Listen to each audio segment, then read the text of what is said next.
texto que eu não vou ler todo, porque ele é grande. Eu vou ler só um comecinho dele, e depois eu vou te contar a história, e depois nós vamos conversar um pouquinho sobre esse assunto. Está lá em 2 Samuel, no capítulo 10. Segundo livro de Samuel, capítulo 10.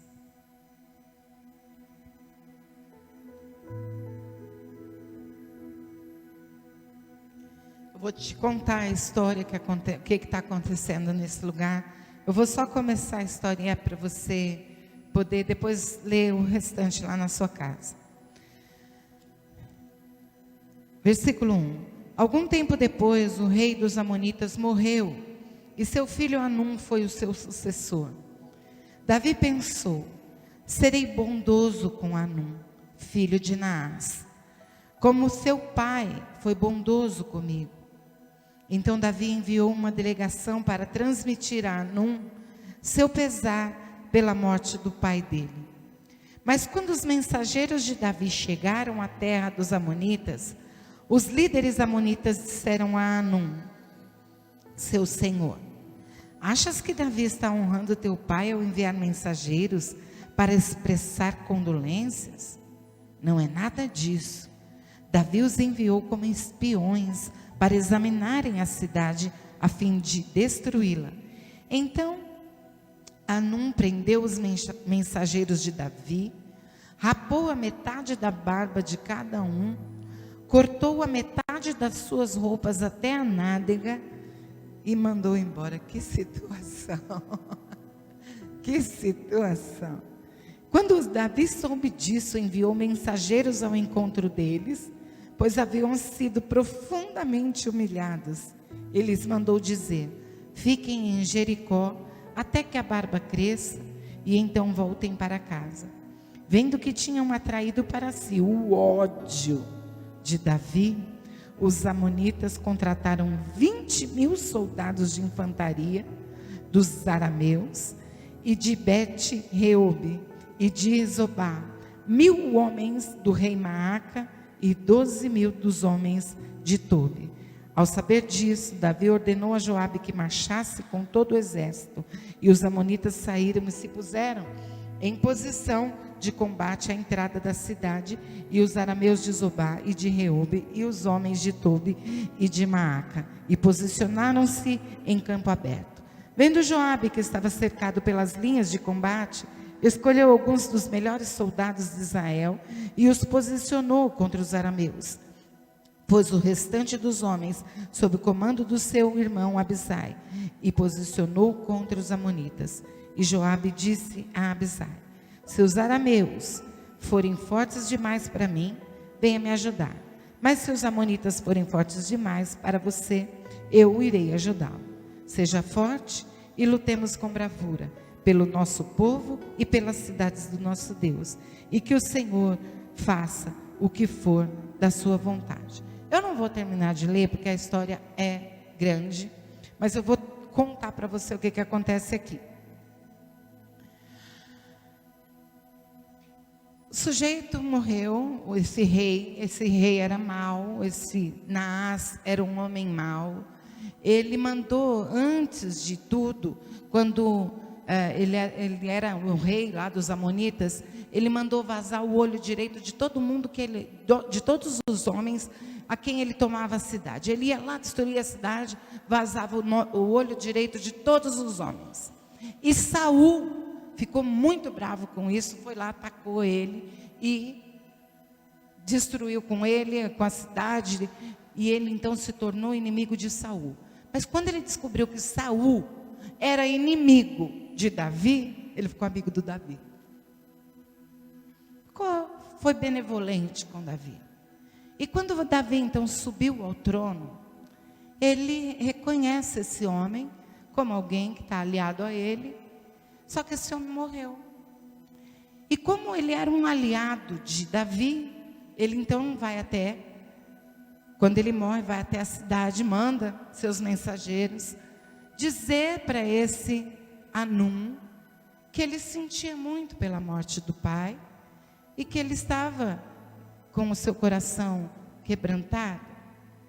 Acontece que os príncipes, os principais daquela cidade, deu um conselho a ele, dizendo: olha, esse Davi não está com essa, a intenção não é essa não, ele veio para espionar a cidade, para qualquer momento desses ele nos atacar. Então o que acontece? Davi manda Joabe ir para a guerra. Ele vê que está cercado por todos os lados, então ele vai à frente, fica de um lado, coloca seu irmão do outro com seus melhores soldados e vai para a guerra. Quando os combatentes desse homem vê a cena, eles correm, eles ficam com medo e vão embora.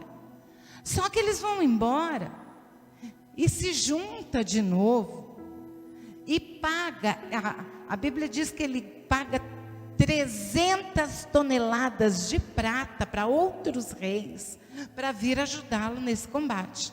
Aí Davi fica sabendo disso, ele diz: não, agora quem vai sou eu. O cara era sangue nos olhos, né? Davi tinha sangue nos olhos. Ele vai, e a Bíblia diz que ele mata um bocado de gente. Eu até anotei aqui. Morreram nesse dia 7.000 condutores de cavalos, 40.000 soldados de infantaria e um comandante importantíssimo deles lá morre nessa guerra. Quando eu fui preparar essa mensagem essa madrugada, eu levantei e fui.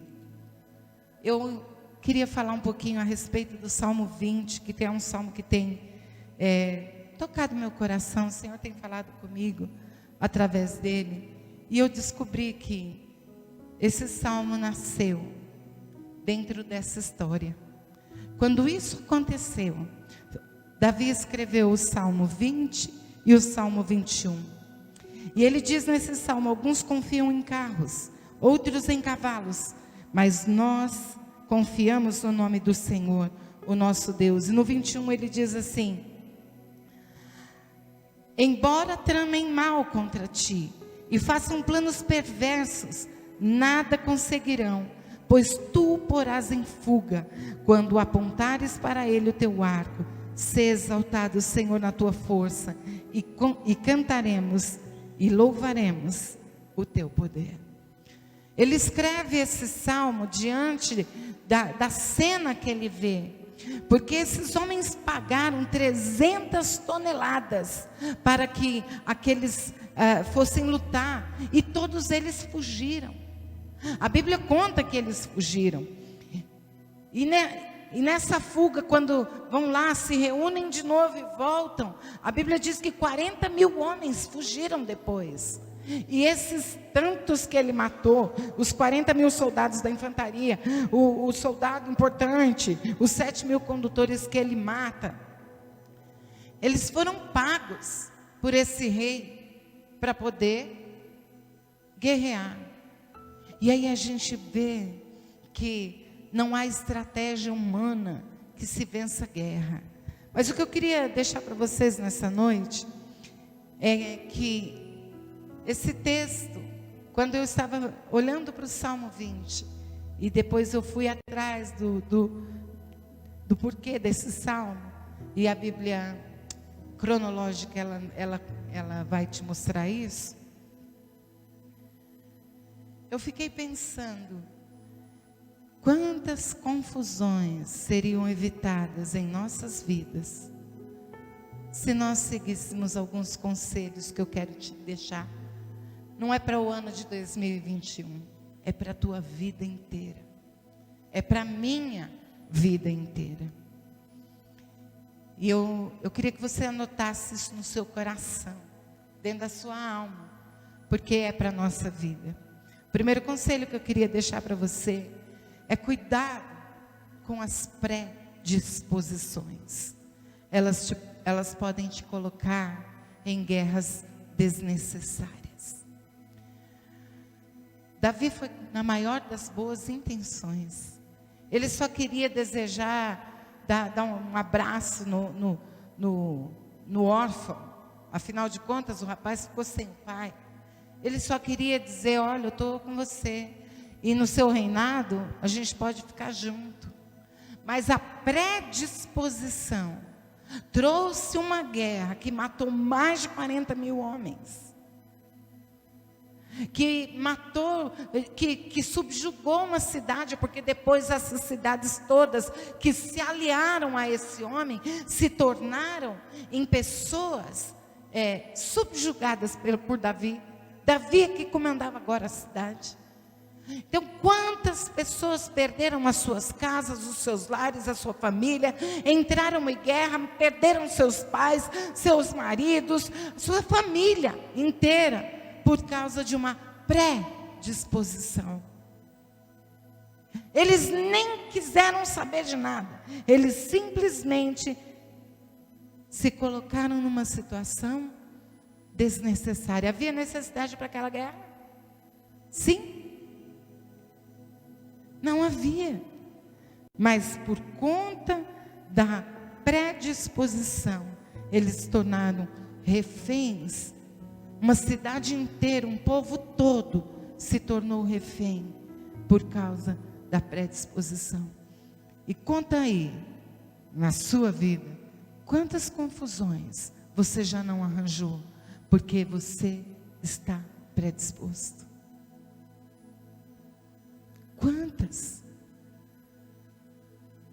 Quantas vezes nós nos metemos em confusão, porque a gente já tem um dispositivo dentro de nós, daquela situação. Nós já sabemos o que é aquela situação, sem nem saber.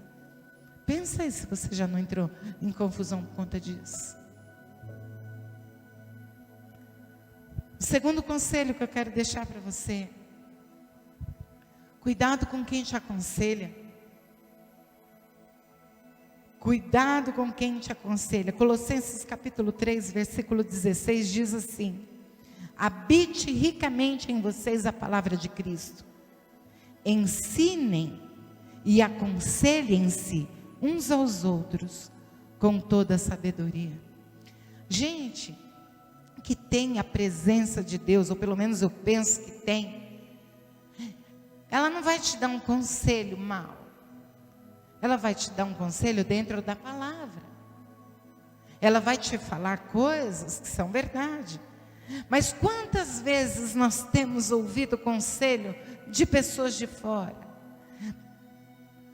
Aqueles príncipes de Anum, eles tinham como função primária aconselhar o rei a ter boas decisões, a fazer coisas boas. Mas ele ouviu o conselho de: não é nada disso, vamos fazer guerra com esse cara porque ele está querendo destruir você. E ele ouviu o conselho. E quantas vezes nós entramos em guerra porque estamos ouvindo o conselho de pessoas erradas, de pessoas que falam daquilo que elas estão vendo, mas que não têm uma visão mais ampla da situação. Quantos conselhos nós estamos aceitando de pessoas que simplesmente querem destruir, porque elas mesmas são infelizes e querem fazer as outras infelizes. Quantas vezes você está falando de uma situação da sua vida e a pessoa está falando: larga mesmo, larga esse marido, larga essa esposa, ou então larga esse emprego, ou então fala mesmo, ou dá na cara dela, vai lá e dá na cara. Quantas vezes nós ouvimos essas coisas? Parte para a ignorância. Quantas vezes nós ouvimos isso? E quantas guerras seriam evitadas se nós tivéssemos o conselho, ou pelo menos aceitássemos o conselho de pessoas que realmente têm sabedoria, porque ele diz: habite ricamente em vocês a palavra de Cristo. E agora eu digo para você, que tipo de conselho também você está dando a outras pessoas? Porque às vezes nós estamos também aconselhando como aconselha o mundo.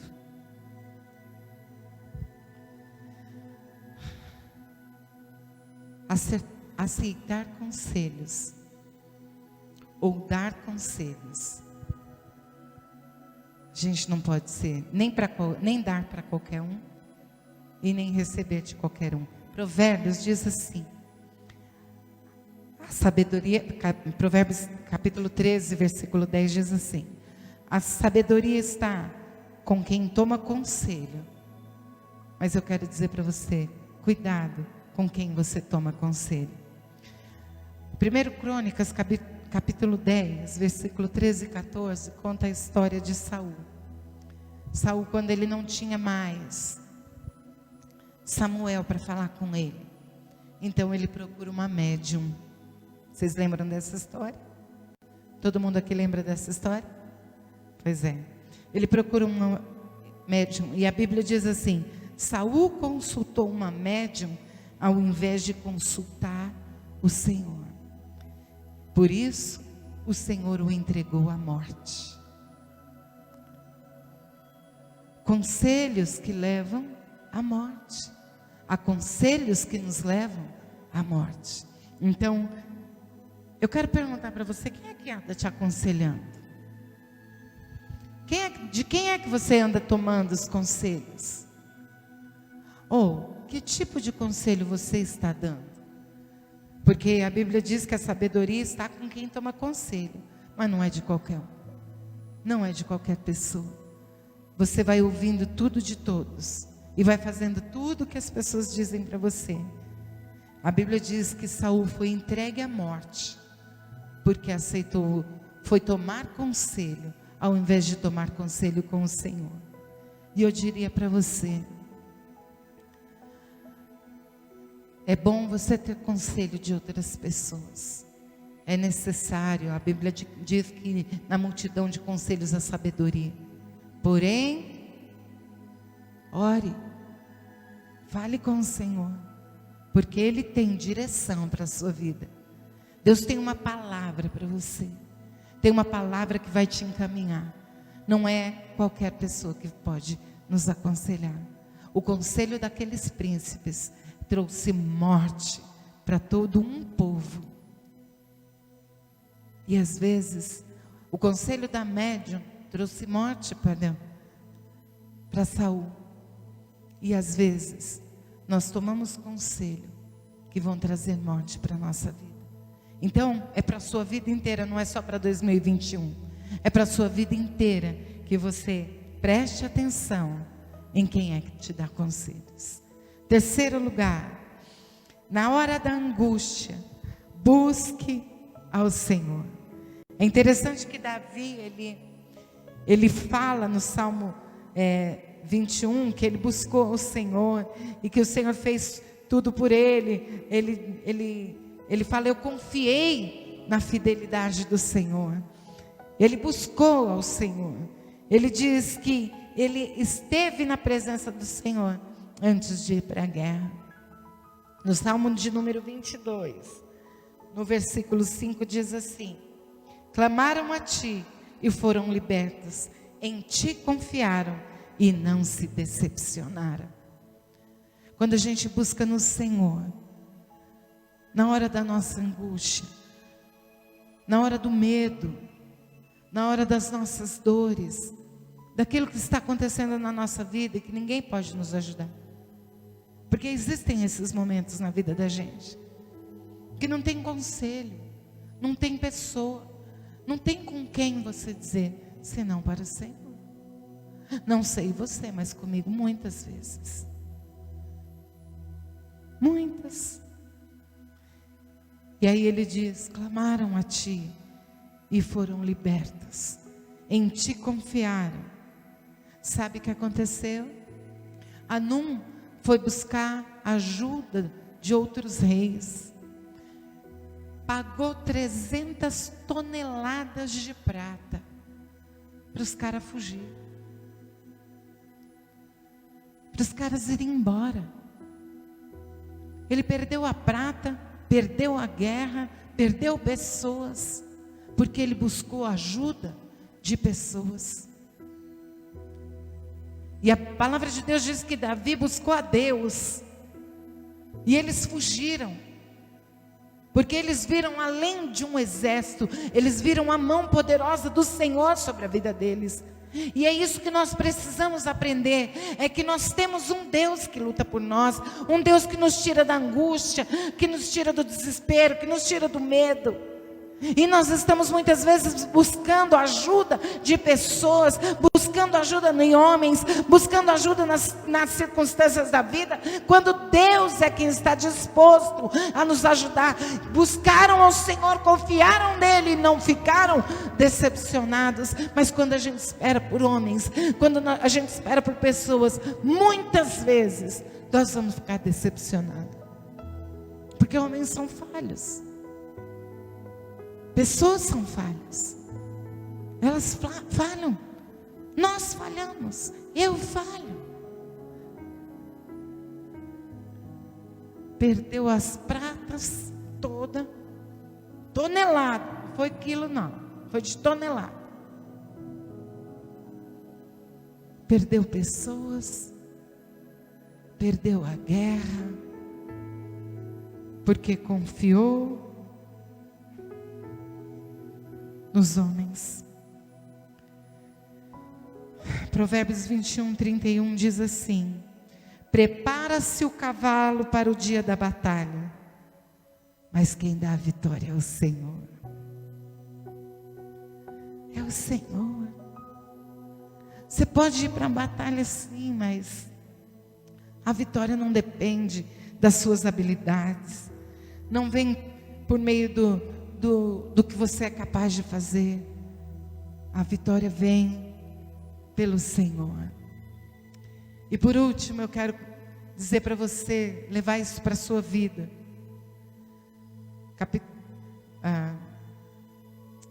Um quarto conselho que eu quero dar para você é: conte com a ajuda das pessoas, mas lute você as suas guerras.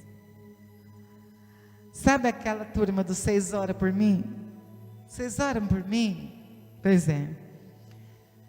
Dessa história conta que ele manda Joabe para a guerra. E aí todo mundo foge de Joabe, do seu irmão Abisai, ou Abisai, se você quiser. Eles fogem. Só que eles fogem, se reúnem e vão ganhar força para voltar. Aí Davi vê que não funcionou, mandando Joabe. Ele disse: não, pera lá, eu vou. Joabe pode até ir comigo, mas quem vai sou eu. E eu quero te dar um conselho nessa noite: guerreie as suas guerras. Elas são suas, não são dos outros. Eu peço muita oração. As irmãs sabem que eu entro direto lá naquele grupinho de oração nosso, né? Ora aí, ora aí, ora aí. Mas eu não dependo da sua oração só, viu, queridas? Eu louvo a Deus porque vocês guerreiam junto comigo, mas eu não fico esperando pela sua oração somente. Eu vou para a guerra. Joabe até colocou o inimigo para correr, mas eles foram para se fortalecer. Precisava Davi. A guerra era dele. E eu quero dizer para você: na sua guerra é você que tem que guerrear. Na sua guerra, peça ajuda do Senhor, peça ajuda dos irmãos, mas você está na vanguarda. Retaguarda é necessária, mas a vanguarda é você quem tem que estar, porque a guerra é sua. Não dá para mandar alguém guerrear por nós. Não dá para ficar na retaguarda, não dá para ficar na cauda, não dá para ficar atrás. Na hora das nossas guerras, na hora das nossas guerras, é a gente que vai lá. Davi foi para a vanguarda, e ele pôs para correr todos os que estavam lá. E quem ficou, ele matou. Ele acabou com um por um. 7.000 homens, condutores de carro, 40.000 soldados, e o resto que saiu correndo. E os que saíram correndo foram subjugados, viraram súditos dele.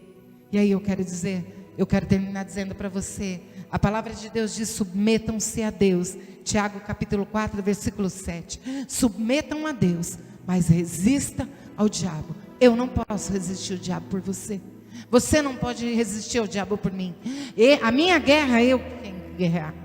A sua guerra, você quem tem que guerrear. Nós somos os guerreiros, então nós precisamos. Não deixe a sua responsabilidade, a responsabilidade das suas guerras, na mão de outras pessoas. Ela é sua e é você que tem que guerrear.